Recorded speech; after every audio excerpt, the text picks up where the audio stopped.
In 1977, the NBA closed out its first season post-ABA merger with a dream matchup featuring one of the NBA's rising stars and the ABA's longtime meal ticket. Unfortunately, they couldn't keep that momentum going, following up that inaugural run with a season which saw injuries stunt major contenders, a finals matchup featuring two of the worst records ever to qualify, and a mismanaged 18-day finals series. 43 years later, we ask the question, are the 1978 Washington Bullets truly the worst team ever to win a ring, or a hidden gem in the storybook of the NBA? This is the NBA in Hindsight, the 1978 Washington Bullets. Alright, we're back for another episode of the NBA in Hindsight here. Last time we covered the inaugural opening of the NBA ABA merger, which was the 76-77 season that saw the Portland Trail Blazers take away the championship that year. I'm Jeff Blagden. And I'm Xavier Barnett.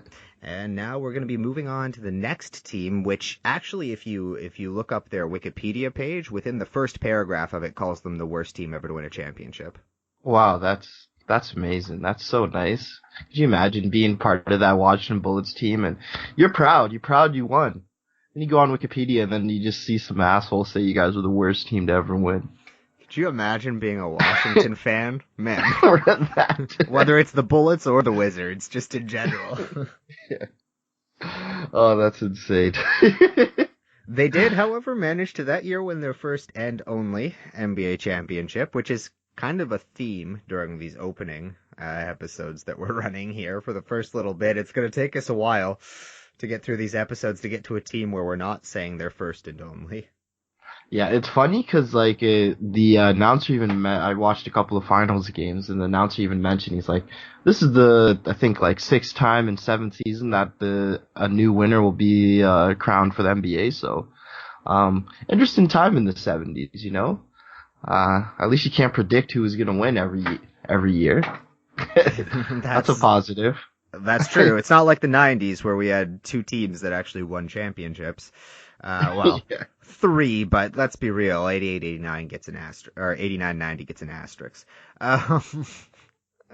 Yeah, the parity of the early years of the league was pretty impressive, especially when you look at the records comparatively over the years, and that they changed so drastically one year to the next for each team in that, because I guess they're all kind of, it was a different style of basketball. We know that they're all kind of sorting each other out in that, and I think you see kind of the NBA players try to figure out the ABA players so that the league kind of balances itself out, but it doesn't happen more until like the early 80s in that, when you get the Lakers truly becoming dominant and the Celtics getting Bird and building that squad. And that's when it kind of starts to mellow out a little bit to get more like the NBA we're used to seeing today, where there's just there's some top heavy teams and then some teams at the bottom that are just bad. But if you look at the records spread across most of these early seasons, there isn't really a massive difference. Like, the Golden State Warriors finished last place in the Pacific Division with a record of 43-39. Yeah. Right? So that's pretty amazing. Yeah, and considering the Buffalo Braves, and I guess the East was the weaker division because Buffalo only won 27, the Nets won 24, and the Rockets won 28. So that Pacific division was probably hella competitive. The Central was pretty competitive too. You had the Spurs, the Bullets, the Cavs, and the Hawks all in there. The Jazz were just on the outside looking in with, I think Maravich was still there on his last legs, kind of trying to pull them through that one. So yeah, like, not the parity that we're used to seeing, but as a result of that as well, we saw both in that first season we did and then going into this one here that the guys at the top, their records aren't really as impressive either, right? Like, you had the Sixers 55-27, the Nuggets 48-34, 52-30 for the Spurs, and then 58-24 for the Blazers, who we'll touch on in a second, who were they were pegged to repeat. They were supposed to be the best team in the league coming into it, and obviously something really big impacted their season for that would kind of change the direction of their franchise really going forward and kind of define their franchise heading into the future. But back to the records, it's like those records are records you'd see maybe aside from that Trailblazers one, the other ones maybe, third or fourth in the league, right? Yeah. But of course, we don't get that nowadays. Nowadays we get 67 wins leading the league every year or something like that, right? Because you have those teams that are at the bottom that discovered tanking now, right? Yeah, and they're just like, yeah, we just want to get to the lottery. Give us the lottery, i.e. the Knicks. Yeah. So they're always trying to get a lottery. It's exactly. So this playoff series is actually the longest in pro sports history. They stretched the series out due to TV deals and that to last 18 days for a 7-game series. I don't know about you, but I'd struggle to even stay attentive over 18 days with 7 games. Yeah, that's insane. 18, that's like more than double the amount of days required for the games, right? Like, how do you even remember who's winning and who's like losing at the time, right? It's that's the thing. Sometimes I struggle with those 10-game series. Never mind with or 10-day series. Never mind with a 18-day long series. Man, it's just nuts. I can't even fathom like what was those deals must have been really good, and the NBA must have really needed those deals in order to stretch it out and milk it like that. They definitely did need the TV deals, that's for sure. They were still, let's remember, this is still early NBA where they're still trying to get a real footing versus, the NFL and Major League Baseball and that kind of stuff, right? It didn't help that despite it being an 18-day series, making it boring already to begin with, the games themselves weren't super interesting either. The two teams in the finals, you could tell, were tired. They're kind of shell versions of themselves. Both teams have, not Seattle as much, but both teams had injuries impact parts of their season and that their starting lineups into the playoffs and stuff. Even if they were just minor injuries that didn't keep the guys out and that. And then you look at the Bullets roster. I keep wanting to call them the Wizards. It's gonna happen. We're used to it. It's gonna happen at some point during this podcast. I'm gonna call them the Wizards, just so everybody knows. That's coming. Well, we're gonna freak out when you do. But you look at the Bullets and their core three, like their big three of Elvin Hayes, Wes Unseld, and Bobby Dandridge, all over the age of 30, right? Which at the time was even more impressive than it is today, right? Not necessarily more impressive, but it was more difficult for them to maintain that longer career, maintain their primes through longer portions of their careers, like into the early 30s. Yeah, because that's around, nowadays that's usually around the drop-off point. I'm guessing 32 is when they start dropping off, and that's how old Elvin Hayes was when he was in this playoffs, and the fact that he was still playing, shout outs to him because it's funny because both Elvin Hayes and Wes Unseld, probably the two best players on the they're the two best players on the Bullets roster during the season, but they were drafted number 1 and number 2 overall in the '68 draft. Wow, that's hilarious. They have the number 1 and 2 pick. No, Unseld was drafted by the Wizards. Hayes wasn't, but then got traded there later, so they ended up playing most of their careers with each other anyway, or at least a large stretch of their careers. Oh, that's great. Forming the first of the kind of the twin tower in the middle duos that we're used to seeing, right? Yeah. Well, not used to seeing necessarily because normally it doesn't work. But this time, if you look at it, I guess it worked out for them. They went to two straight finals appearances, won one of them, so kind of worked out at the end. But I know a lot of the people in this area, the Toronto people, harken back to the old Jermaine O'Neal, Chris Bosh attempt, which didn't have as good results as this one did. Or the DeMarcus Cousins for later and Anthony Davis. Fans and Anthony Davis. The most successful iteration of that form of a team was probably the Hakeem Ralph Sampson version, right? The inaugural Twin Towers. Yeah, no, for sure. It's a lot of teams have tried to replicate it. Not so successful. It's really tough to win a championship in the NBA when your two best players are both big men. Yeah. It just is. You don't have that facilitator. I think part of the reason it worked so well with Unseld is that Unseld was a passer, you know? Yeah, He played center, but on offense, I mean, his calling card was his defense, right? But yeah, on offense, he was a passer, right? Like, he was a pass-first kind of player. yeah. Just watching that game, just seeing how it always facilitated through him, right? He'd be at the top of the key.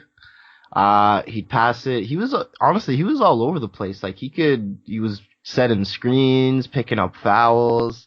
He was real good. And the last two games of the series, I kind of noticed, I guess Seattle forgot what defense was, cause most of the time they'd get a nice, rebound, and then they'd always have a 3-on-2 situation, going up. It was kind of like a fast break, the original fast break at the time, because they didn't know what it was. I don't think they called it that back then, but like no one would come back, no one would go back. They would just look. I'd look, and the guy was still on the other side of the court. He wouldn't even run up to defend. I was like, what's going on here? If I was the coach, I'd be livid. Would you not? It's funny too, considering it was a time when defense was more impactful, right? I mean, shown, exampled by none other than Wes Unseld himself. You know, is anyone today, you know, winning an MVP with the numbers that the strangest MVP winner ever, to say that first, and you know, a lot of the things you mentioned go into why people considered him what he was, and that you mentioned it, setting the screens, you know, playing the defense, making the passes and stuff like that. Today, it's stuff that's like, you think of it as a secondary thing to someone's game, right? But back then, you know, he had all of those secondary things as kind of the primary things to his game, to the point where he wasn't a big-time scorer. He didn't need to be a big-time scorer, right? But to put in perspective what I mean, you know, Wes Unseld won MVP during his rookie season, which right off the bat is you know, unheard of, right? Yeah. For a player to win an MVP award during their rookie season. But not only that, he won the MVP during his rookie season, averaging 13.8 points, 18.2 rebounds, and 2.6 assists per game. Yeah, that's usually not MVP numbers anymore. You are not winning an MVP in today's NBA if you score 13.9 points per game. I don't even think they consider you, which is it's kind of sad, because that is a very important part of basketball, right? So it's not like it's not. I know they steal more towards offense, and I guess that's the thing, right? Because it's more exciting to see a big dunk than it is to see some guy play really good defense, right? It's well, the NBA has changed over the years too, right? Mm-hmm. It's like I said last time, and like we were just saying here, is that defense was kind of more important back then, or not necessarily more important. Defense has obviously always been important. Rules have changed the way defense is played, right? So it doesn't have as big of an impact on today's game as offense does. Right? But back then, you could see it, the aggressive way they were playing. There were so many plays going back and watching this series where Unseld gets hit over the middle, or Sigma gets hit over the middle, or whatever, and they get completely laid out, and the ref's just like, no, we're good, keep going. It's smacked in the face. I think Jack Sigma got smacked in the nose a bunch of times. I think he almost broke his nose. To be fair, Jack Sigma looks like the kind of guy you just want to smack in the nose anyway. I'm joking. No offense to Jack Sigma here. But yeah, no, I mean, his MVP season, Wes Unseld finishing second in the league in defensive win shares, right? So that puts the perspective on where they put that, the weight back then, you know. He only had 10.8 win shares overall, so only 3 came from the offensive side of the ball, right? Which, that's like Ben Wallace-esque. Yeah. Man, if Ben Wallace was playing in the 70s, he'd win MVP probably 4 years in a row, just like he won Defensive Player of the Year. Right. Ben Wallace in the 70s would just kill people on a basketball court. Wes Unseld was in decent shape for the time, and you look at him, right? Mm-hmm. And then you look at a guy like Ben Wallace, who is just on a completely other level. Like, he would accidentally, like, end people's lives on a basketball court. That destroy these. Right, and then it goes back to like how we were talking about their frames, right? Like Bill Walton, he was just like a giant stick at the time, and like, but he was jamming, right? So yeah, it would be. Well, here's the Met thing, someone too. like Shaq too.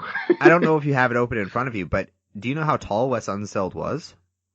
Yeah, I think. Let me double check. He was only 6'7". Yeah, wow, and right? he's played center. 6'7", 245 pounds, and played center, right? Like, Elvin Hayes was taller than him, right? And Elvin Hayes was playing the four, but yeah, it's different. It is different. You know, you had players put more of that impact on the defense back then, so you had big men that were, I don't necessarily want to say smarter, but again, it's hard because of the way the rules have changed, right? Like, a big man defender can't impact the game as much today as he could back then. They just can't, right? Yeah. That doesn't mean they're not important. You know, Rudy Gobert, Steven Adams, they're still important pieces. Clint Capella, still important pieces to have on a team, right? Mm-hmm. But not what they were back in the day, right? Like, Yeah. Like Wes Unseld back in the day was, without scoring those points, was having the biggest impact on the games just because of what he did in the post on the defensive end. Yeah. It's kind of changed. Do you like this change, or how do you feel about it? You know, it's nice to go back and rewatch these games and that, but at the end of the day, today's NBA is more fun to watch, right? Yeah. Now, there's the aspect of watching the fundamentals of the early basketball games and that, but at the same time, they don't really apply the same way today, you know? Like, the fundamentals back then aren't the fundamentals today. Right? Yeah, that's definitely for sure. And you kind of notice as you're watching them too, especially in the 70s run, like it kind of fixes itself out in the 80s a little more, but during the 70s stuff and that, the game is a little bit sloppier, if you know what I mean. Like, yeah, there's a lot of turnovers. I know exactly what you mean. There's a lot of turnovers. There's a lot of bad shot selection, right? There's a lot of people leaning into their shots and that too. You know what I mean? Like they don't have the strength to get it up from wherever they are for whatever reason, so they're leaning into the shot every time. Like, half of the mid-range shots that are taken in this game are runners. Or these games are runners. Like, it is a different game, and honestly, I don't know if I could, for a full 82 game season, keep myself interested watching these games. It'd be like, well, it's watching a sloppier version of basketball, right? And on top of that, the graphics suck. I knew the real reason. It was the graphics, but yeah, I know the slot selection is like probably one of the things you notice the most out of this thing. My thing is slot selection, and well, I guess it was just Seattle, but like I said, their defense in transition was like so horrendous. Like, I couldn't believe it. Right? Like, every team knows how to defend in transition nowadays, but yeah, so that's the one thing I know. So it's probably maybe they were tired. Well, I think a big part of it too is you look at the Seattle roster, and arguably it was probably the more talented roster of the two, right? But you look at the ages, right? All of the important players on Seattle are in their early 20s. Right? Dennis Johnson's 23, Gus Williams 24, Jack Sikma 22 in his rookie season. Aside from Paul Silas, most of their rotation players, right, are young, are in their early 20s, right? Like, Fred Brown was 29, I think, at the time. So you had Fred Brown and Paul Silas were the two kind of elder statesmen in the rotation. Everyone else was in their early 20s. So it kind of makes sense that they looked a little bit sloppier, you know, than the more veteran, more advanced, Bullets team. I even wrote Wizards down here in my notes. About it. Like, that's a whole other really level of, yeah, right? Like, but yeah, they're big three all over the age of 30 for the Bullets, and I think these two teams actually came together again, played each other again in the finals the next season, with Seattle winning. Spoilers. And you could see the development difference between them, right? Like, Seattle got a little bit better. You could kind of tell watching this final series as well, that Seattle did look like they were better at basketball, but they shot themselves in the foot more, and Washington was a bit more fundamentally sound, like scoring on Wes Unseld in the paint, even if you're Jack Sikma, is going to be difficult, right? Yeah. So while both teams looked sloppier than what we're used to today, the Bullets definitely looked like they had more of their wits about them, if you know what I mean. Yeah. Another thing that goes into that is Seattle actually started the season off terribly, right? Like they were, I think it was 7-14 or something they got off to start the season. Sorry, 5-17. Yeah, and I to start think the season under Bob Hopkins, and then they fired their coach, hire Lenny Wilkens, who goes on, of course, to become the all-time most winningest head coach in NBA history. But Lenny Wilkens comes in, takes them to 42-18 for the remainder of the regular season. But at the same time, even when you're that far into the season, having a new coach without an off season there, I think, is also going to have an impact on that sloppiness that you see. Yeah, no, that's very fair. Yeah, they start out terrible. Bob Hopkins out the door, in comes Lenny Wilkens, and yeah, it's not having that critical off season with your coach to kind of learn a style really impacts, and I guess it did help because the next season they win, so that's probably a good point and good counterpoint to what I was saying. So I appreciate that. Yeah, and now jumping out of this actual series for a little bit here, from the beginning of the year, it was kind of a situation where the Portland Trail Blazers did look like they had the best roster in the league, right? Like they had won the championship the year before, right? They're coming into this year. Their lineup, they've got Bill Walton, they've got Lionel Hollins still there, Maurice Lucas is still there. They bring back most of their core pieces of their team who are still young, right? Bill Walton 25, Maurice Lucas 25, Lionel Hollins 24, right? Like they're all fairly young, they're all in their primes. They bring them back. They played fantastic the year before on the strength of their team ball, right? Like they didn't have a guy that was just the guy, right? That was better than, like, Bill Walton was the guy, but he wasn't the guy in the way that, Michael Jordan was the guy on his team, right? Like, it was spread around. Bill Walton was clearly the best player on that team, right? And you could tell that watching any of the games, but it wasn't because he was dominating the stat sheet, right? Because they did get everyone else involved. And early on in the season, they were on fire. They started off the season 50-10, right? Jeez. So they were en route to fulfill everyone's expectations of them going back to back. And then of course we get an injury that the Portland Trailblazers franchise to this day is still mired in or trying to recover from in that Bill Walton injures his foot. Misses a bunch of games, comes back early for the playoffs. There's some controversy over whether or not we had a Kevin Durant issue there, or it was mismanaged by the team, or misdiagnosed by the team. Certainly in Bill Walton's mind, he thinks it was mismanaged by the team and misdiagnosed. So he comes back, plays 2 games in that first series, which they get a bye in the first round, of course, because I think they struggled to close the season without Bill Walton. Finish 58-24, right? So go 8-14 without Bill Walton. They go into that first playoff series against the Sonics, because they do get that first round bye from having the best record in the league. Still, even with Bill Walton missing that time, still finished with the best record in the league. But you can see the impact he had on the team based on their 8-24 or 8-14 record without him, right? Yeah, losing record. Exactly. Comes in to that playoff series, only gets to play the first 2 games. Of course, the Blazers end up losing, but still in 6 games, right?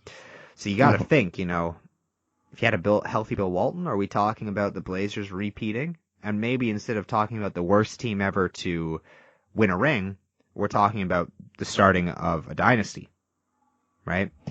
Because Bill Walton gets hurt, as we all know, injures his foot, comes in for those 2 games, gets injured again, is out again, goes into the media to publicly, kind of argue that his injury was mismanaged. by the team. And from there leads to what ends up becoming Bill Walton requesting a trade the following season, right? Not even the following season, really, midway through the next season, right? And they end up shipping him off to the Clippers for 14 games. He gets hurt again. We all know the story. He's out for another 2 seasons, comes back. He's kind of a shell of himself. Lands those Boston teams and winds up having a little bit of a late career resurgence. But had he not gotten injured, we might be talking about this Portland team not only winning again the next year, but going on with a 25-year-old Bill Walton, still healthy, right? To do probably even more than that, maybe compete the next year and for years to come afterwards, right? So really did lose out on something big here with that injury, and possibly for Portland, something even bigger, right?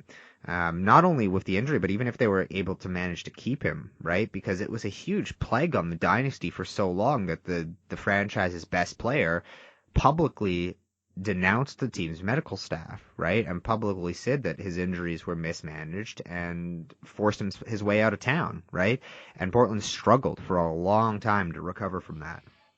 Yeah, and it's great because that does not particularly bode well with other players, right? In free agency, you're gonna ask Bill Walton like, what are these guys like, right? So, if a team doesn't have a good medical staff, which is honestly, if I'm a player, that's what I look most to, just to be on the safe side, you know. You're not gonna want to wind up going there and then Portland Trail Blazers, you know, take a while to get back to how they were. Yeah, I mean, the what-if game is always a tough game to play, right? Yeah. But you really do have to think, in this situation, the what-if of not only Bill Walton's career, but the what-if of the Portland Trail Blazers as an organization, right? Like, they cut off to the best start of any NBA team post-merger, right? Mm-hmm. And then, you know, it just goes downhill from there, you know. 49 wins the first one, 58 wins this season that we're talking about now, 45 the next season, then drops to 38, and then they just get stuck kind of in the middle for a long time through most of the 80s, right up until, you know, Drexler and Rick Adelman comes to coach in that, right? You know, right up until about 87, they're kind of stuck right in the middle, losing in the first round, losing in the second round. Which is the worst place to be if you're an NBA team. Yeah, that is literally the worst. Because you're not quite good enough to win the league, and you're not bad enough to hit the lottery. So there's no hope, right? Your only hope is free agency. And that's what happens when you build a team around a guy and then lose that guy, right? Your team's not instantly going to be garbage, right? But it was based around having that guy at the center of it, right? So you get into a situation where basically what the Lakers went through immediately after the Shaq trade, right? Like, you can be a Kobe faithful all you want, right? But those teams were built around Shaq, right? Like, Kobe was drafted after Shaq. Right? Like, Shaq was already there. Shaq was dominant. Shaq had those dominant Orlando years before he went to LA. And that team was built to have Shaq on it. So you go the next few seasons between Shaq and Pau Gasol with the team, even though they have one of the best players in the world with Kobe Bryant, they're still mired right in the middle because of the way the team was built, right? And trying to recover from that. And then you see them get Pau Gasol, right? Who is a big man to fill that void again, and immediately they're contenders again. Yeah. Right. So it really does bring up the question of, you know, how could we be remembering this Portland team today if not for a mismanaged injury, right? Which is the same thing we find ourselves asking about last season in the NBA, right? What would have happened had KD not gotten hurt, right? Would he still be a Warrior? Probably not, right? But the Warriors would probably have another ring. Yeah, for sure. Sorry, Toronto fans. I know you guys really believe that, but KD is just such a monster when he gets to those finals. Like, who can stop him? He's the best scorer maybe that ever. team had 2 of the top 5 players in the NBA at the time on it, 3 of the top 10, and all of them were injured. All of those 3 were injured at some point during the season, or during the series, and 2 of them missed almost the entire series, with KD playing, 12 minutes in the series, and Clay missing the whole series, right? And then Steph, of course, was lingering through injuries through most of the later part of last season anyway, right? So a very unhealthy Warriors team, and we saw what happened there. Obviously, not as bad with the Blazers. It does boil down to losing one guy, but we did talk about it last time too, where one guy was more important back then than it is today, because most teams had a good first guy, a good second guy, and then the third guy was like a guy that would be 8th off the bench in today's NBA. That's so true. Yeah, it's crazy to think that the Blazers had, and it's kind of, I don't know if the Blazers have a good medical staff because of, i.e., Greg Oden and Brandon Roy, but it's always interesting to see what could have happened, right? Sometimes it's fun to play the what if game. I'm never opposed to it. I think it's tougher now for a team to not have a good medical staff, if you know what I mean. Like, I feel like today's average medical staff is significantly better than what the average medical staff was back in the day, right? Yeah, it's also the 70s. Yeah, and at the same time, there's a luck factor that comes into it when you're talking about like Oden and Roy and that, right? Like, Oden's injury, it really doesn't matter how good Portland's medical staff was. They weren't, that is what it was, right? Roy's, you could argue maybe they could have done more with benching him a little more, not had him come back, but you got to remember too, if you're a manager of these teams, that player the whole time is telling you, hey, I want to come back, I want to come back, I want to come back, and they're doing everything in their power to try to cheat their way back in, if you know what I mean. Right? Yeah. So at a certain point, you got to let them get back in there, and whatever happens is going to happen, I guess, right? It's unfortunate, but it does happen. But mismanaging a player's injury in a way where the player themselves are critical of you, right? That doesn't shine a good light on your franchise. Kawhi, well, I don't know if it hurt the Spurs though, with the Kawhi situation, right? I don't think they. The thing with the Kawhi situation too is, I don't know how to say this politely. Just let it out. Like, Kawhi was hurt, for sure. I still don't submit to the fact that he needed to miss as many games as he did, right? And when you're a franchise player for a team, I can understand the team trying to get you to come back. None of us know what went on behind the scenes or behind closed doors or whatever with that, right? On whether they were rushing them back or not. But it seems odd to me that of all people, Greg Popovich would be the one who is opposed to injury management, right? Or time management and stuff like that, right? I feel a lot at the end of the day, and I don't, I don't want to play too much of the guessing game or whatever, right? But I do feel like Kawhi wanted out of San Antonio, and yes, he was hurt. I'm not saying he wasn't. It was a significant injury, but I think you're less driven to come back from that injury as quickly if you don't want to be on that team. That's fair enough. Yeah, we went way into injuries here. Let's go back into the Bullets championship roster. Yeah. Alvin, so the Bullets actually, you could argue, had the easier run to the finals. I mean, of the two teams, of course. It's just it was a weird year in that injuries kind of hit a lot of the teams. Like a lot of the big teams had some form of injury problems. Yeah, it's insane. It kind of goes to show you. I remember the first year, Golden State going back, like Golden State won, right? Everyone always complained because it was BS because everybody was injured at the time, and that's the only reason why they won. Well, they proved everybody wrong the next couple of years because they ended up forming a dynasty. But yeah, it's I don't know if because injuries are part of the game. I don't know if it takes away from the team as much for me personally. I want to say it does happen, but sometimes you got to rise through it. Well, here's the thing. So the trip to the finals for the Seattle Supersonics took them through the MVP of the year before, Kareem Abdul-Jabbar, in the first round, and the Lakers team that was being at the time absolutely carried by Kareem Abdul-Jabbar, right? Now they did have a young second season version of Adrian Dantley, there for them. But they also got hit hard with injuries. The Lakers, right? Like Kareem Abdul-Jabbar only managed to play 62 games, right? Adrian Dantley only played 56 games. He had 25 games from James Edwards. They had a lot more players that they had to cycle into their rotation.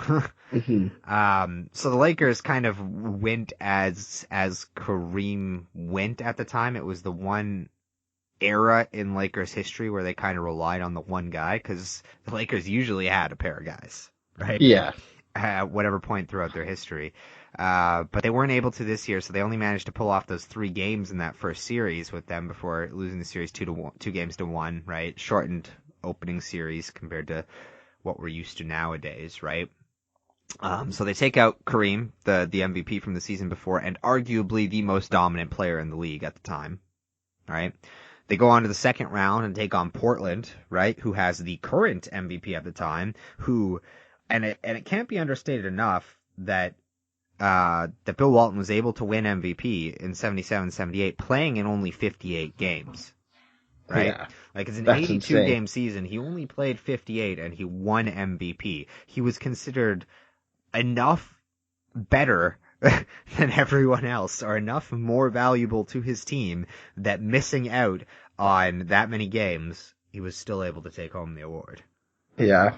Well, I guess it's to take, he was the MVP because his team was pretty much had a losing record without him, right? They saw such a change, so. Yeah. And then, that be an MVP caliber? Maybe, I don't know. Well, it did for him. And NBA. Then they go past the current MVP to go in and take on George Gervin, who not only not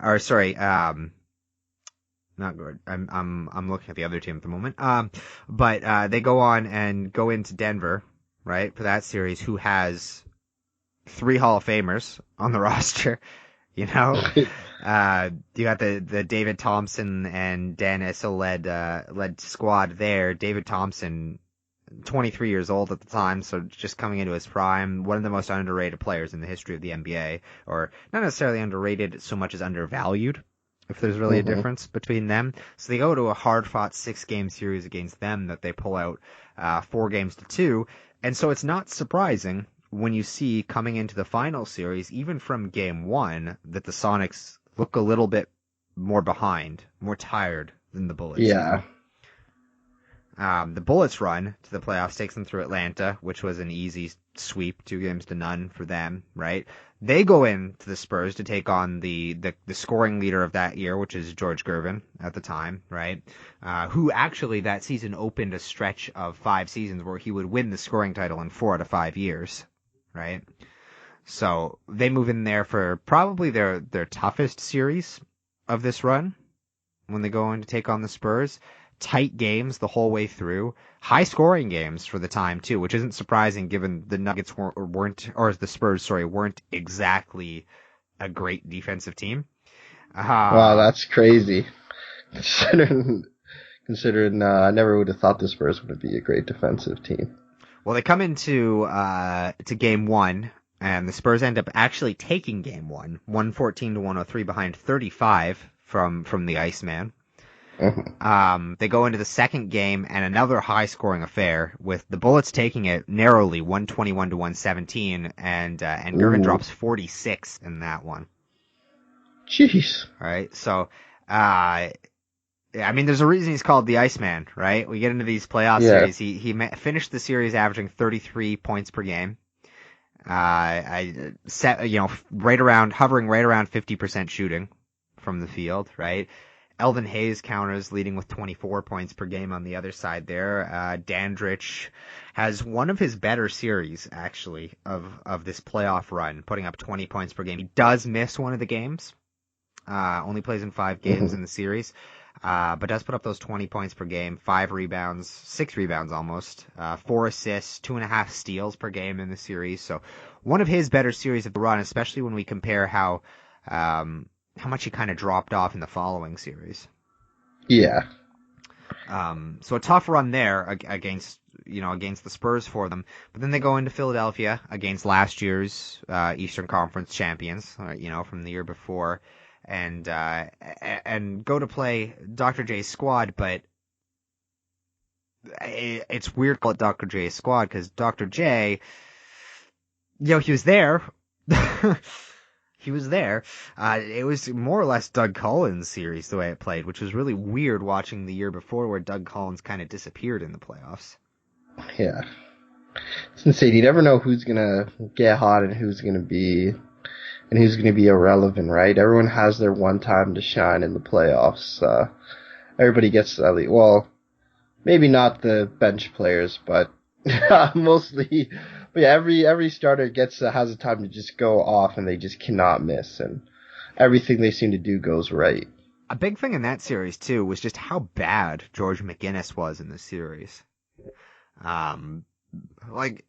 Julius Erving, he wasn't Julius Erving in the series, but he still put up 21 points per game, 9 rebounds and 3 assists, right?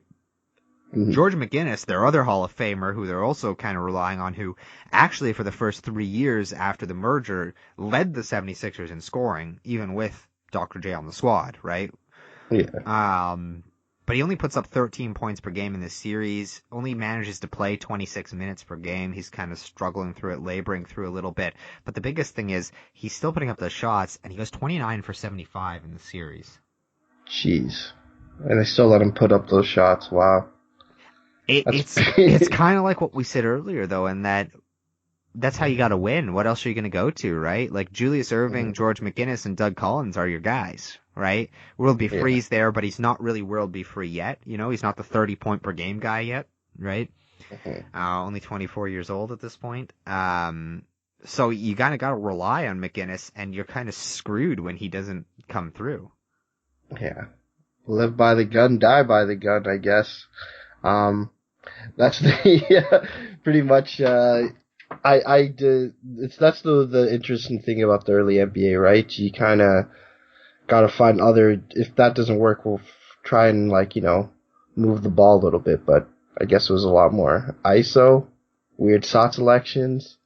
There's a lot of trying to get the ball to the big man in the post, and yeah. The thing too is the post, I should say with air quotes, because it was really just about trying to get the ball to the big man who was backing someone down. That was basically the whole game plan, right? And then a lot of the time they just turn around and take a really, really bad jumper. But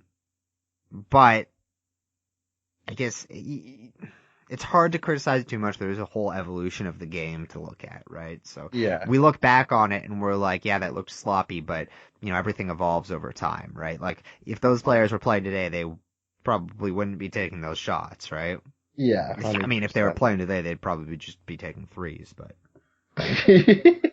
But the funniest thing to me on this series is so the two best players for the Wizards are going to be obviously Wes Unseld and Elvin Hayes. Wes Unseld misses a bunch of this series, right? He only plays 3 games out of the 6 games, right? So you see injuries hitting them again, at the worst possible time, right? Coming into the series, the conference finals series, right? Unseld ends up only attempting 26 shots in the entire series, right? Which is half the amount of shots that George McGinnis missed in the series. Yeah, that's insane.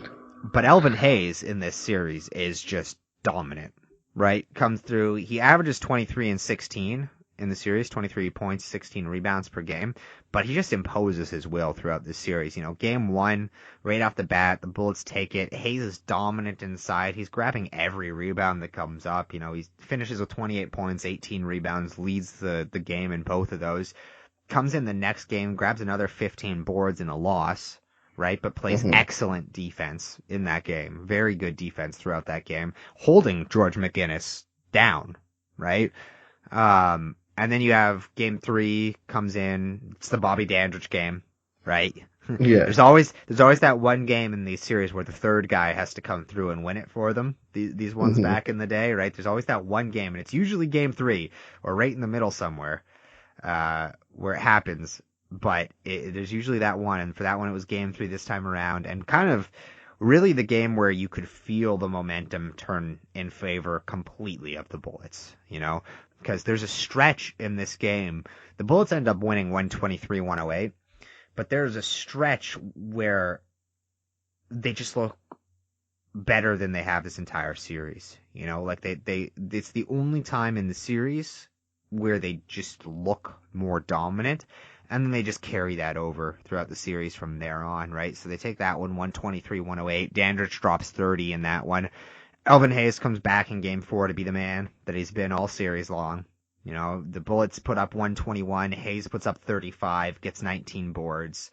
And then they go and close out the series the two games later, which is 79 days later, based on how long the series were going back then. Now, this was a series before where it was still, only 2 days apart, and then they decided to go completely off kilter for the next one. Yeah. It's interesting. Yeah, Alvin Hayes was the man. He's also felt like he was the man in this finals as well. Like he played pretty well. From what I saw of him. Yeah, and I think one of the things that really made people dominant in this era was just the rebound, and I felt like the rebounding really takes because all the second chance points, right? Because the shots that they were taking were terrible, but whoever was winning the boards would get an easy basket underneath, right? So that's what I kind of noticed as well. Yeah, I mean, the average shooting percentage in the league at the time was 47%, right? So there was misses. They were taking ill-advised shots, like we said, shots that they weren't accustomed to making back in the day. So yeah, rebounding becomes a big thing, and you see it in those numbers when you go back and compare like guys today to back then and they come nowhere near touching those numbers, You see field goal percentages today kind of hover around the same in like the 46% range, but you got to remember, we're taking 34 threes per game now. Yeah. Right, which are a much more difficult shot, right? So the 2-point shooting percentage in today's NBA hovers around 53%, right? Back in the day, it was around 46% that season, right? Because they only had 2-point shots. They didn't have the 3-point shot to pull that down, right? So yeah, rebounding becomes a lot more important because you're missing a lot more shots. Yeah, it's insane. These players, man, putting up them shots. But yeah, I just also want to give a quick touch on just a little bit of my little segment here. Who has the best hair? And you think who do you think I'm going to give it to, Jeff?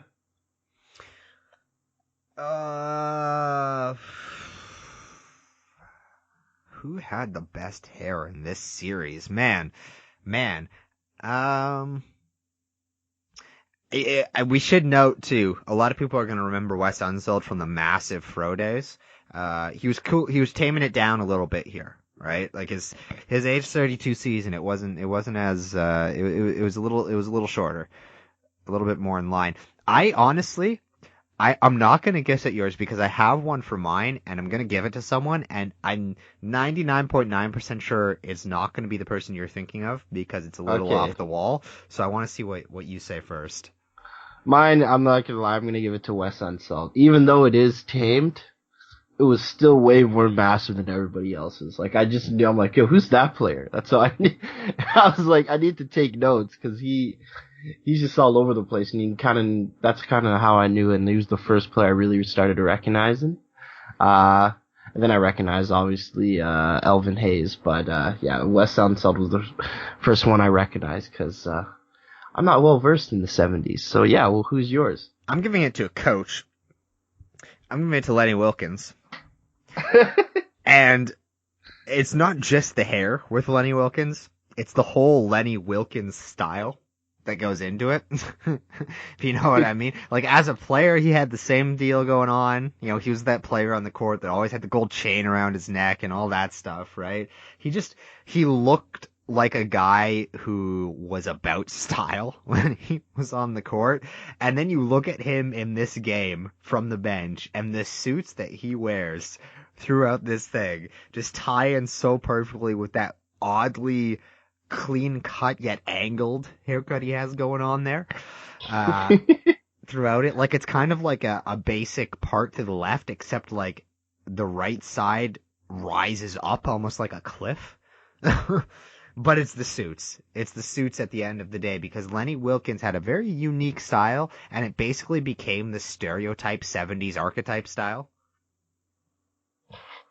Wow, that's crazy. And you know, it's. Oh, sorry. No, go ahead. Oh, no, you were saying. You can go ahead.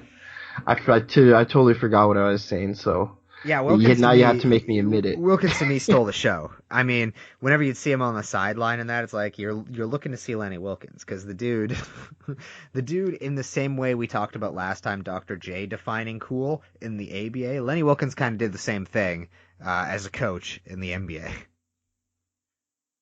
Fair enough. I'm not gonna lie, I knew who Lenny Wilkens was. I was trying to see his face, but I was like, who is this guy? He did have style. It did pique my eye. That's how I was like. It goes to show that when you type in Lenny Wilkens on Google, the top suggestion is Lenny Wilkens suits. He tamed it down a little bit when he got later in his career. You know, when we saw him with the Raptors and stuff like that, he was more of the old man chic, but not back in the day. Back in the day, he was the style guy.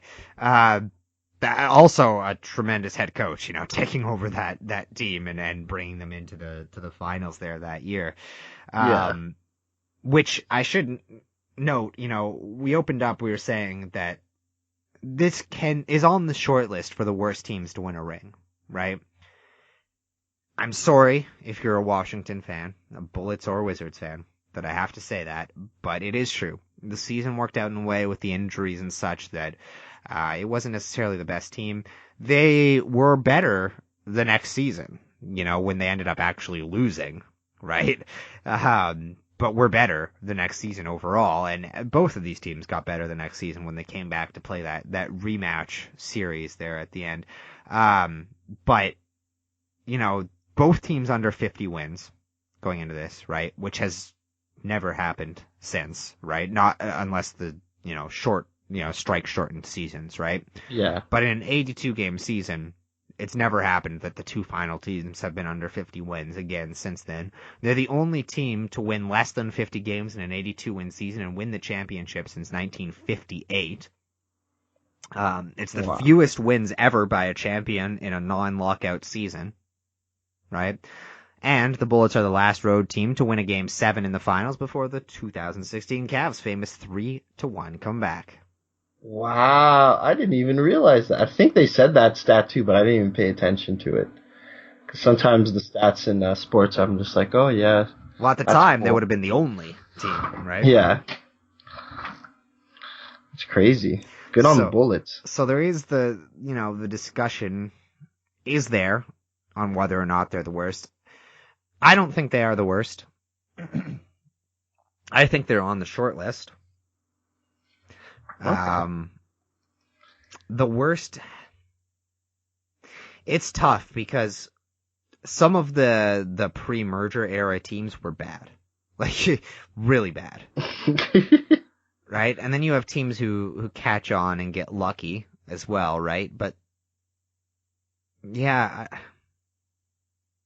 it's tough. I'd have to look back on it a little more and do a little bit more digging into it, but I'd definitely say they're top 3 of the worst teams to win a ring. Oh wow, okay. Sorry, Washington fans. I don't know who was the worst team to win, so I would have to do a little bit more digging as well. That's a very good question. Sorry. This roster sounds like the Bullets, though. This roster had a big drop off, is the thing, right? Like, we talked about how Dandridge, Hayes, and Unseld, the big 3, were all starting to get up there in age, right? The problem is, after those 3, what is Mitch Kupchak their best player? Like, it gets tough after that, right? So, it's a very top-heavy roster with not much going on behind it, right? But that top 3 was really, really, really good, right? And should be 3 Hall of Famers. Like, in my mind, Bobby Dandridge should be in the Hall of Fame. He isn't. Elvin Hayes and Wes Unseld are, right? But it's hard to say a team that's led by 3 guys who are Hall of Fame level, right, is that bad, right?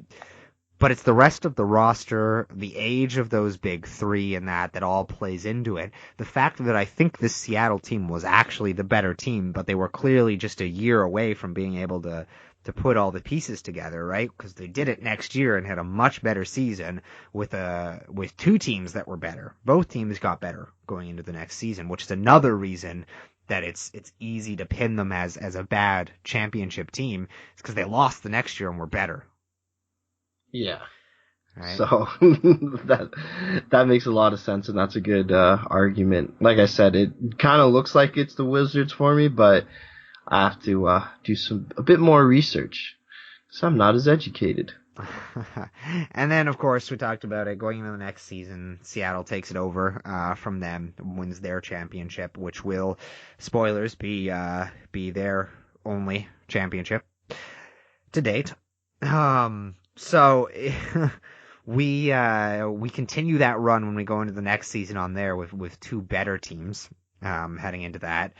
I don't know, final like Wes Unseld does take home the finals MVP in this series, which is fitting considering how much we've spent of this talking about Wes Unseld. Yeah.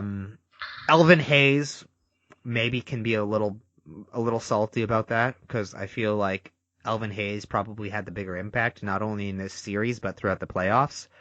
Yeah. But we run into it a lot with finals MVP awards where they just end up going to the best player on the team that wins, right? Mm-hmm. And that's pretty much what happened here, because I would have given it to Elvin Hayes.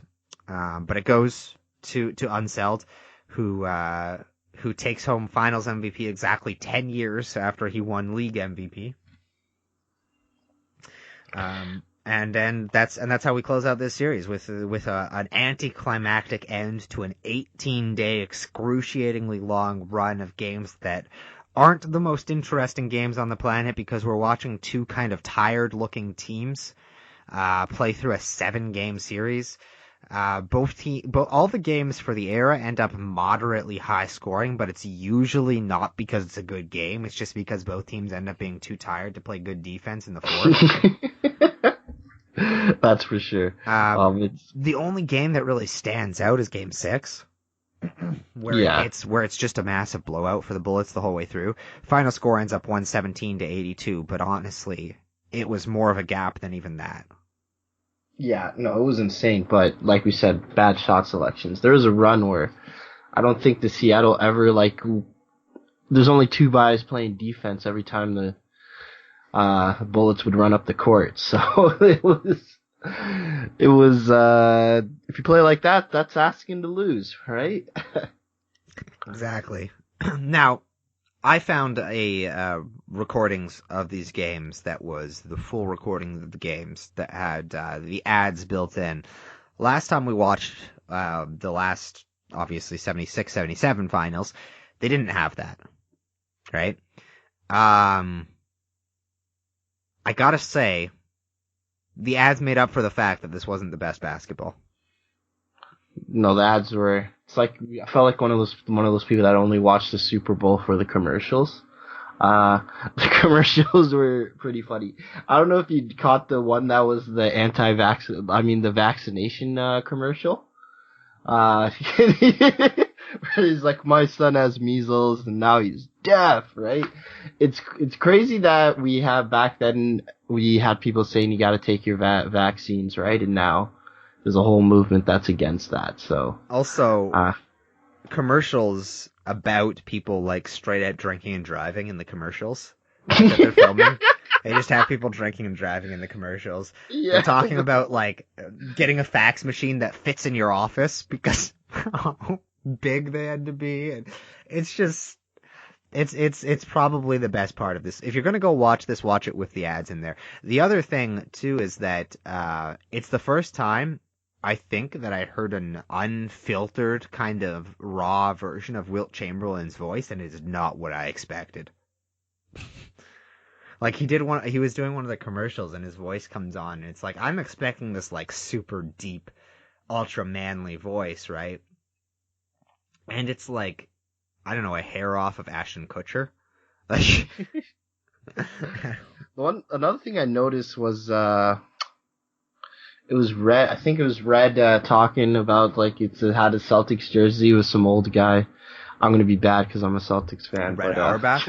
Yeah, Red Auerbach, mm-hmm. And he was just talking about, I don't know what that segment was. It was like a halftime show, but he was just talking about how like he didn't trust how he threatened Bill Russell to score. He's like, yeah, if you don't score, I'm gonna break your neck, and he was just bragging the whole time, you know, like he sounded like one of those guys that would just always constantly talk about how great they are and like talk about other people's achievements but count it as their own. Obviously he's a legend, right? But Jerry Krause. Yeah, you know, there we go. Right? So it's the way he just sounded so obnoxious. I was like, oh my god, get this guy off the film. Like it's like, yeah, you know, I just sat my cigar. This was easy. I got all these players, and we're just gonna win. It's easy to win 11 championships when you have Bill Russell on your team. and Sam Jones and John Havlicek, and like it's easy to feel like you're not taking away from Red Auerbach. Red Auerbach was a great coach. But it's easy to feel like you've done more than you have when you have like 9 Hall of Famers play for you. Yeah. That being said, last time around they had the slam dunk contest that they did through the half times, right? Yeah. I was kind of wanted another one. This season they tried to do that with with a game of horse, and they would play this game of horse that was an elimination bracket thing between players, right? The problem was Pete Maravich made it to the finals of this, which was supposed to be played, like this horse game, during an NBA Finals game, right? The problem is that Pete Maravich got hurt.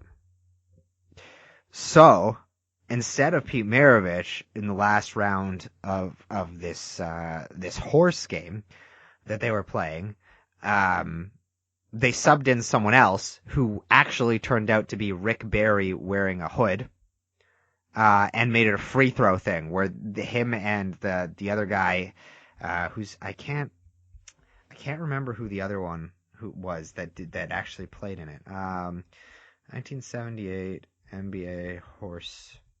Yeah. Okay. So for the finals, because they couldn't have Pete Maravich there, to play, they had to substitute in Rick Barry, who was an announcer at the time, retired, you know, an announcer. They put a hood over his head, called him,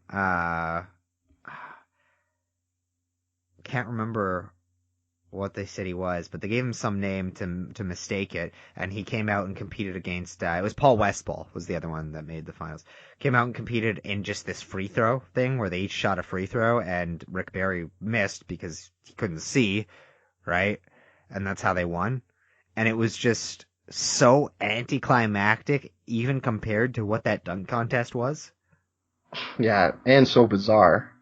That was super bizarre and weird. Yeah, like, But yeah. it's a weird thing to substitute in an announcer for a guy who's played this bracket thing this whole way through. Yeah, why not just get the guy that he lost to Pete and then just bring him on? Or who knows? Maybe they thought it would be a good idea. I don't There's a know, lot but of things. I ripped on that dunk contest last time and said that dunk contest was boring.